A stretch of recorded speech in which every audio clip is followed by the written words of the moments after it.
You know, the state of journalism today is horrible. Things that are untrue, just jam-packed lies, are making it into the news routinely and regularly. With sometimes corrections are made, sometimes they're not. The rape story at the UVA with Rolling Stone, I mean, they're just everywhere. And I really do, I'm paying some attention to things over the weekend. I think journalism is undergoing a tectonic shift right before our eyes that's not being seen. The results of it are being seen, but what's actually happening isn't being seen. It all starts in journalism school, but not entirely there. But I think the drive-by media, you know, they used to have a monopoly. Let's review this for just a second. Up until 1988, the mainstream media had a virtual monopoly on the news. They had a monopoly on what they were going to report and what they were not going to report. And that's key. That's big. And you had exclusionary rights.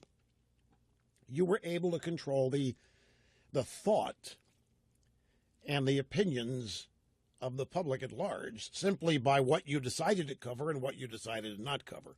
Then you add to that the monopoly to add opinion or bias to whatever you decide to cover. So they owned it, and that was a lot of power, and they used it over and over and over again. Everybody knows 1988 came along, and this program started, and it gave birth to what is popularly called an alternative media. First, it was this program giving birth to other talk radio programs, and the blogosphere came along, and then 9 years later came Fox News, and the whole alternative media thing came up, and regardless what people think of it, it did destroy the mainstream media's monopoly.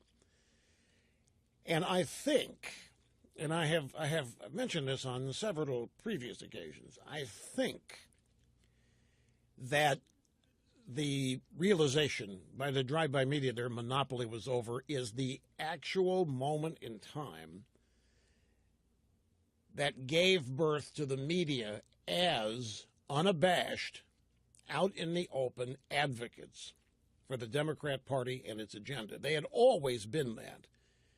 But prior to the monopoly ending, they were able to shroud themselves in this cloak of objectivity and fairness, mainstream, if you will. They were able to camouflage who they were.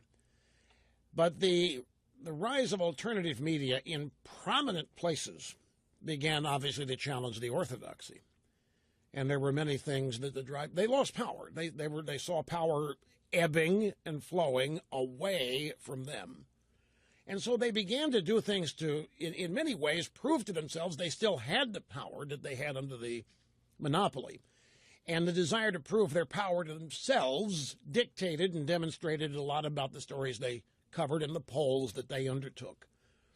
In other words, if you're going to cover the news with the objective being to prove to yourself you still have the monopolistic power to bend and shape public opinion, then you are going to cover certain stories, ignore others, and you're going to cover them in a certain way to demonstrate to yourself as a accredited member to drive-by media that your loss of the monopoly has not resulted in a total loss of your power. Well, now we've been at this long enough that the alternative media, previously defined as me, talk radio, Fox News, the blogosphere, has given birth to yet another child, if you will.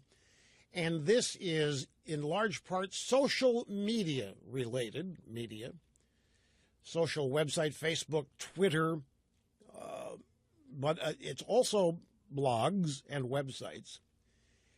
But these are plain old, and I don't mean that in plain old and boring, but they're just average, ordinary, everyday, run-of-the-mill, regular people who have websites, who have constructed the websites and structured them to look official.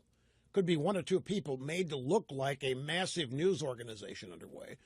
And they do things according to the journalistic model in terms of the way stories are structured. Many of them are conservative. Many of them are renegade conservative.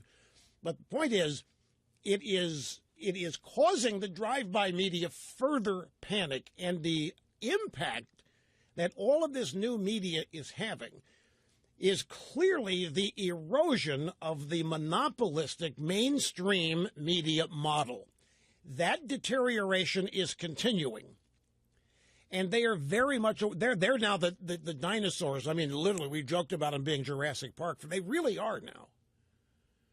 Now, it's going to take a while for all of this to manifest. And I'm not saying that they're not effective. I don't want anybody to misunderstand. I'm not saying they've lost influence. I'm just saying the ground is shifting. And look at the New York Times. Look at these newspapers. They can't sell advertising. They can't keep up their circulation.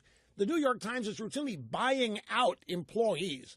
And if they don't take the buyout, they fire them.